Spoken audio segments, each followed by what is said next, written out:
Welcome to our Friday live stream, This Week in Cannabis News, powered by Dutchie. Each Friday at 10 a.m. Eastern, we deliver an overview of this week's cannabis news. It's quick, it's comprehensive, it sends you into the weekend as a more informed cannabis professional and industry watcher, and it's all made possible by our friends at Dutchie.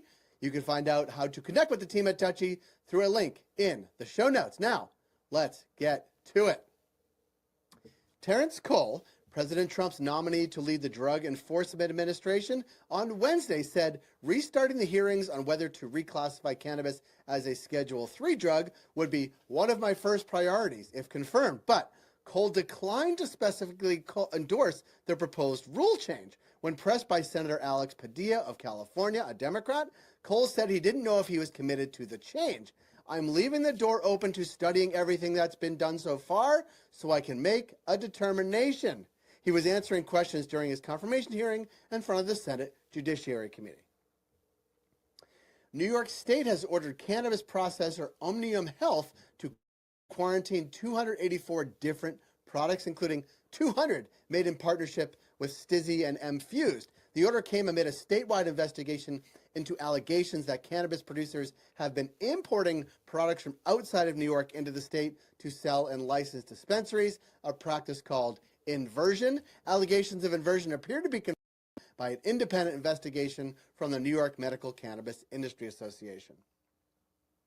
A new poll from the University of New Hampshire's State of Opinion Project found that 70% of residents in the state support legalization of adult use cannabis. Those in favor included Democrats, Independents, and Republicans at 84% for Democrats, 72% of Independents, and 55% of Republicans support legalization. Now, support in New Hampshire has remained strong even as the legislature has repeatedly failed to send a legalization bill to the governor's desk. And even if they send it her way, she's vowed to veto the bill. So New Hampshire remains stuck as the only state in New England without legal cannabis. Maryland Governor Wes Moore signed SB 215 into law last week, which would allow cannabis consumption lounges. The only catch is that smoking won't be allowed. Instead, patrons will be able to consume edibles and THC beverages on site. The new law also limits beverages to 5 milligrams of THC, and they can only be produced by an operator with a cannabis license.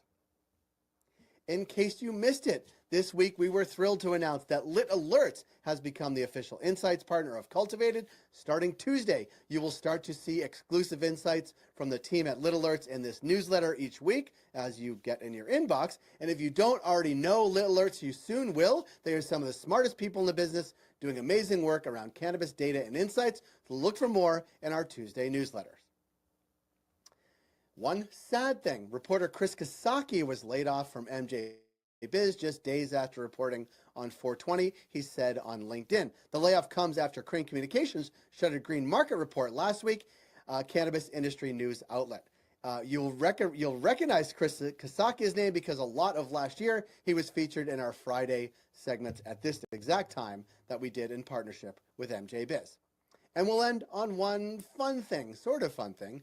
Indiana's legislature passed a ban on cannabis advertising on billboards that was part of a larger Bureau of Motor Vehicles bill this week. Now, cannabis is still currently illegal in Indiana, so the ads you may have seen in Indiana were courting Indiana cannabis consumers into neighboring Ohio, Michigan, and Illinois. All these stories and much more can be found on our newsletter, which you can find at cultivated.news. Get it in your inbox every single day. We are also thankful again for our friends at Dutchie for making this show possible. Please follow us on LinkedIn, find us on YouTube. Check back here next Friday at 10 a.m. Eastern on our LinkedIn page and YouTube channel to get the latest cannabis news. Again, get our newsletter in your inbox, cultivated.news, and we are again thankful for our partnership with Dutchie to make this show possible. Have a great and safe weekend, everybody.